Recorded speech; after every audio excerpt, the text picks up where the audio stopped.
Our scripture this morning is New Revised Standard Version, Mark 4, verses 35 through 41. On that day, when evening had come, he said to them, "Let us go across to the other side." And leaving the crowd behind, they took him with him in the boat, just as he was. Other boats were with him. A great windstorm arose, and the waves beat into the boat, so that the boat was already being swamped. But he was in the stern, asleep on the cushion, and they woke him up and said to him, "Teacher, do you not care that we are perishing?" He woke up and rebuked the wind and said to the sea, "Peace, be still." Then the wind ceased, and there was a dead calm. He said to them, "Why are you afraid? Have you still no faith?" And they were filled with great awe and said to one another, "Who then is this, that even the wind and the sea obey him?"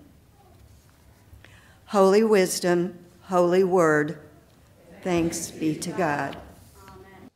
I love to tell the story. I love to tell the story of unseen things above, of Jesus and his glory, of Jesus and his love. We began worship this morning singing that old familiar hymn. For many in this room, that hymn is as familiar as the stories of Jesus heard in Sunday school over the years as young children. I love to tell the story. It will be my theme in Glory, to tell the old, old story. And yet I wonder this morning, what is that story that we are telling? What is the story of Jesus that we are telling? What power does it have for us in this room today and for our world? I wonder. I wondered as I heard again the story of a boat and a storm and Jesus and his disciples. It's a familiar story, one heard in Sunday school classrooms as children, perhaps multiple times over. One heard in sanctuaries as adults, perhaps multiple times over. I've preached on it before here even, I think, but I wonder if we might sometimes miss the power of this story because it's so familiar. It is, see, a powerful story. There's a power in telling it that goes beyond the tidy edges that we appropriately teach to our children in our Sunday school retellings, a power that goes beyond simply saying there was a boat and there were disciples and the water became calm. So I wonder today, what is the power in this for us, in that story of Jesus and a boat and a storm? You see, Jesus, the story picks up right where we left off last week, if you were here. In Mark's gospel, Jesus is teaching to a large crowd of people gathered. I imagine the crowd just kept getting bigger as he spoke. He was teaching and telling about sowing and planting seeds, of not hiding lights under baskets, and of the kingdom of God being like a tiny mustard seed that grows into a big bush. Those of you who were here last week heard a magnificent message from Scott about the kingdom and planting seeds. And these parables, we call them, are familiar enough to many of us that we might miss their oddity and mystery. I imagine the crowds turning to each other as they heard Jesus teaching and saying, "What is he saying? Who is this man who talks with such power and authority about ordinary things? Is what he's saying really true? How can it be true? What is this kingdom he is talking about?" I imagine the crowds pressing in to hear, pressing in to understand, wondering who this person truly is. I imagine the disciples perhaps turning to each other. What is he saying? Who is this that we are following? Do we know what we're doing here? We left our nets and our families, our businesses and our homes. What have we gotten ourselves into? What is this kingdom he speaks of going to require of us? And perhaps they each secretly wondered if they had made a mistake. And so Jesus says to them, let's get in the boat and go across the water. It'll be quieter over there, away from the crowds. So Jesus and the disciples get into the boat, prepare to leave the shore. And then Mark's gospel, this story is told in several of our gospels. Mark tells it slightly differently. There's this odd little phrase. Leaving the crowds behind, they took him into the boat just as he was. The disciples took him into the boat just as he was. It was almost as if the disciples were picking up Jesus and taking him with them, like we might pack a backpack for a trip. I wonder what they thought they were doing. Perhaps they thought that having some alone time with Jesus would help them understand. Perhaps they thought that time in the boat would allay all of their fears and their worries and their questions. Will he explain more to us, they wondered. And so they took Jesus into their boat just as he was, just as they understood him to be, and they set out across the water. Now, we understand the water as something that refreshes and nourishes, something that cleanses, something that we can't live without. In this space, we understand water as a symbol of baptism, of cleansing and new life, of renewal, of dying and rising with Christ. And yet, we also know that water has a power to it. Those of us who have lived through floods or lived in Missouri in 1993 or many years after that, or have watched the news after the hurricanes, know the power of water to destroy as well as to give life.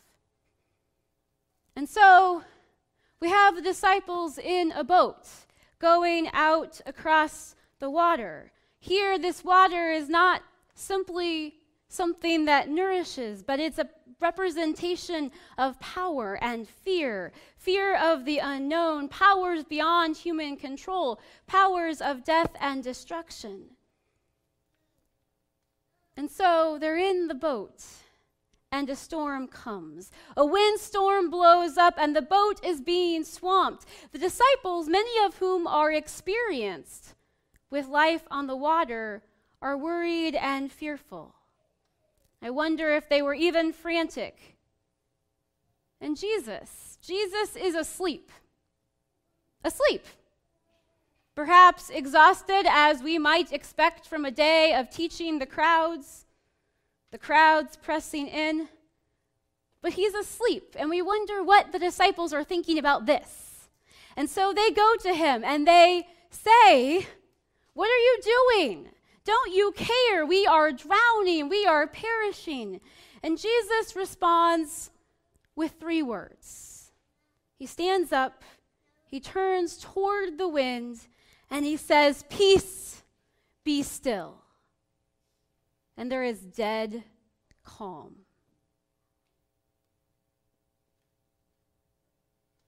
What storms in our own lives do we wish Jesus would stop? What storms in our world do we wish Jesus would rebuke? What forces do we long for Jesus to rebuke with the power that says, "Peace, be still"? I told our kids I like to ask questions. I don't always have the answers. But I will admit that as I listen to the news, I really want Jesus to come down. I really want to say to Jesus, "Come fix our messes that we humans have made. Come rebuke and say, 'Peace, be still.'" What storms do we long for Jesus to calm?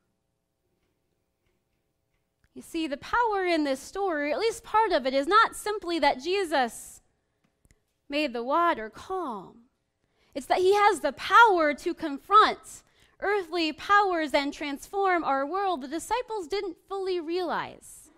They couldn't fully recognize that this man that they were following, this divine human, had the power to transform. And perhaps we don't either. We started with, I love to tell the story. I love to tell the story of unseen things above, of Jesus and his glory and his love. Part of Jesus' glory, part of his love is his power to confront the powers of death and destruction in our world. Peace, be still, he says. It's a power that leaves us in awe, like those disciples, leaves us with questions. It's a power that compels our response. You see, instilling the storm and confronting the powers, when Jesus says, peace be still, he often also upends our own boats. I don't love that reality, because I'd like to preach this story as all the water is calm and life is easy, but I know that is not our reality. And sometimes when Jesus turns and faces the wind and calms the storm, it also compels us to action in ways that might turn our lives upside down. And I wonder if that's where the disciples were. They turn to each other, and I think they are still afraid and in awe in a different kind of way. They say, who is this then, who has the power to rebuke the wind? Who is that even the sea obeys? I wonder if they were asking themselves, if this person has this kind of power, what will this require of us as we follow? I wonder. Several weeks ago, one of our children turned to me and asked a couple of really good questions about Jesus. And we talked a little bit, and then he turned to me and said, Reverend Jennifer, do you ever have questions about Jesus? Yes. Yes, my friend, I do. I have the same questions those disciples had, the same questions many of us have in this room. He went on to suggest that he thought we should probably do a question and answer time after worship, where you guys get to have a mic and ask all of the questions. Now, I'm not quite brave enough to try an open mic, but I do believe that this story of Jesus compels our response. And I do believe one of our responses is to be honest about the things, the fears and the doubts and the questions we have. So today, as we respond after the message, we're going to have a chance to write down those questions. What questions do you have about who Jesus is? What questions do you have about the kind of action that Jesus compels us to? What questions do you have about being a faithful disciple who follows this person who can still the storm and speak into the winds? And so in a few moments, we're going to have a chance. There are pins and note cards at the end of each pew. I invite you to pass those down. You'll be able to have a few moments to write those questions. There'll be a time to come up here, to kneel at the altar rail, to offer your question to God. Maybe not expecting an answer, but to be honest about our questions. I also invite you up to this space. This is not something that is a realm simply for Pastor Scott and I. If you are able and feel led, your questions can go right up here on the altar or at the foot of the cross. This is a time for us to pray and reflect, to be honest with ourselves and with God. What questions do you have about how we are implicated in the story of Jesus' power and Jesus' love? We began with an old familiar hymn, and we conclude with another one that we've heard echoes of already this morning so beautifully. When peace like a river attendeth my way, when sorrows like sea billows roll, whatever my lot thou hast taught me to say, it is well with my soul.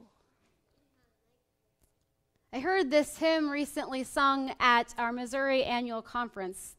Pastor Scott and Teresa and a few youth and Elizabeth and I, and the Fleschners, were all there. And this was the conclusion of a worship service that celebrated the retirement of folks who had been in ministry for years, as well as the commissioning of those who were just starting in ministry. And as we concluded, we sang this hymn. And as the words filled the space, there was a power.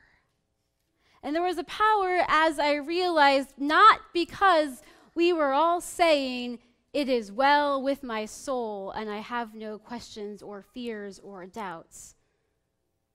There was a power because this was a powerful statement of fact for some, but also a prayer and a plea and a hope for others. "It is well with my soul" does not mean the absence of questions or doubts or fears. It can be a prayer. It can be a prayer of hope. It can be a plea. It can be a cry.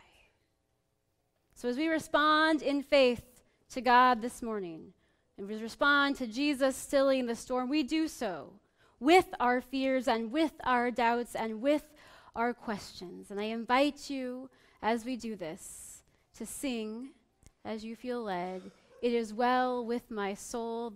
Some of the words will be on the screen. It's number 377 in your hymnal. This is a time for us to state a fact, to pray together, to cry to God, to offer ourselves to God. This is your space. The time is opened.